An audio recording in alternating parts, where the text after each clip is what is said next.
rekan kami, reporter Nina Waskito dan kameramen Gatot Budi Santoso. Barangkali karena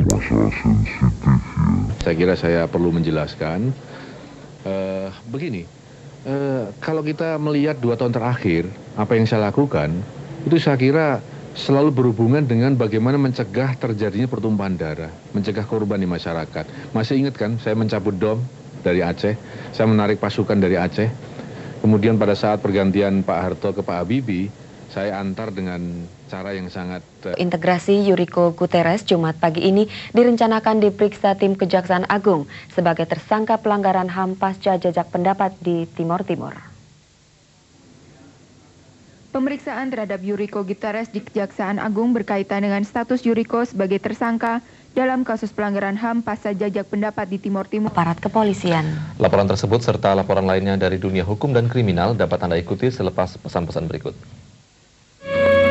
Perlu dinyatakan secara formal, yakni melalui keputusan Presiden. Usai mengikuti Hari TNI ke-55 Kamis kemarin, Jaksa Agung Marzuki Darusman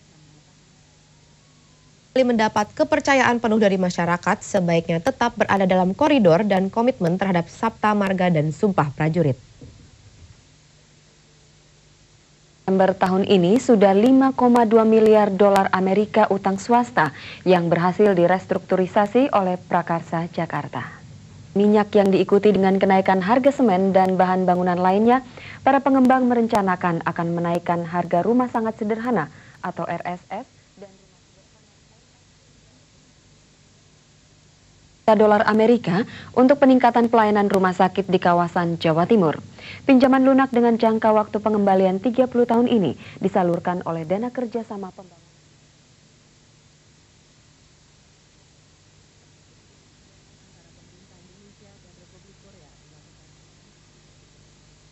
yang disalurkan melalui Dana Kerjasama Pembangunan Ekonomi Korea atau The Economic Development Fund ini ditujukan untuk pembangunan proyek peningkatan rumah sakit di Provinsi Jawa Timur. Pemerintah Korea menyerahkan seluruh mekanisme penyaluran dan kontrol terhadap penggunaan dana pinjaman tersebut kepada pemerintah Indonesia. Para pelaku pasar pada sesi kedua membuat nilai tukar rupiah kembali terangkat pada posisi 8.780 per dolar Amerika atau menguat tipis 10 poin. Negeri seperti isu adanya mutasi di tubuh TNI dalam waktu dekat ini membuat para pelaku pasar cenderung memegang dolar. Namun aksi ambil untung yang dilakukan para pelaku pasar pada akhir perdagangan membuat nilai rupiah kembali terangkat. Nantikan informasi selengkapnya saudara selepas pariwara berikut. Dari ribuan pengungsi korban kerusuhan Sambas terancam kekurangan pangan. Pasalnya sudah 3 bulan terakhir ini mereka tidak lagi mendapat bantuan pemerintah. Sejak 3 bulan terakhir ini, ribuan pengungsi korban kerusuhan Sambas yang kini ditampung di sejumlah tempat penampungan sementara DPRD Jawa Timur yang ikut serta kunjungan ke luar negeri makin tidak menentu. Setelah diperiksa Polwil Tabes, kini anggota Komisi menghadapi gugatan perwakilan atau class action dari 20 lembaga swadaya masyarakat di Jawa Timur. Dalam gugatannya, LSM menggugat material sebesar 142,4 juta rupiah dan imaterial sebesar 34 miliar rupiah. Indonesia khususnya Pemda Sulawesi Utara dan kalangan pengusaha Filipina minta agar maskapai penerbangan berusaha bertahan. Penerbangan jalur Manado-Dapau yang dilayani sebuah maskapai penerbangan nasional sudah dirintis sejak tahun 1992 sebagai dukungan pada kota kembar Manado Bitung dengan Davao City, Mindanao, Filipina. Bahkan pada tahun 1995 saat kerjasama antar negara ASEAN Timur diwujudkan, penerbangan swasta ini mengganti pesawat dari jenis HS ke Boeing 737. Sayangnya hingga kini penumpang yang naik rata-rata hanya 30-40 seat dari kapasitas 120 seat. Kalangan pengusaha Filipina sudah mengirim surat ke Presiden Filipina Joseph Estrada agar bisa memberi kemudahan pada penerbangan internasional termasuk pembebasan pada biaya bandara.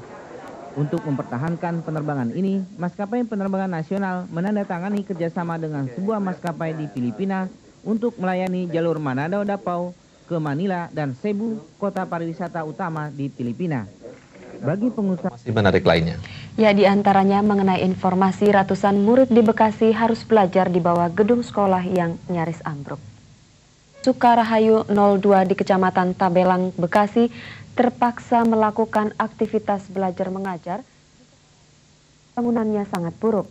Atap gedung yang berlubang dengan tiang penyangga yang keropos membuat para siswa dan guru yang bertugas selalu khawatir akan ambruknya bangunan sekolah tersebut. Rasa takut dan khawatir selalu menghantui setiap proses belajar mengajar di Sekolah Dasar Negeri Sukarahayu 2, Kecamatan Tambelang, Bekasi, Jawa Barat. Sekolah yang terletak sekitar 30 km arah utara Menjadi lembaga non-departemen tersendiri yang langsung berada di bawah Presiden. Pemisahan ini untuk mewujudkan sebuah lembaga pengawasan obat dan makanan yang...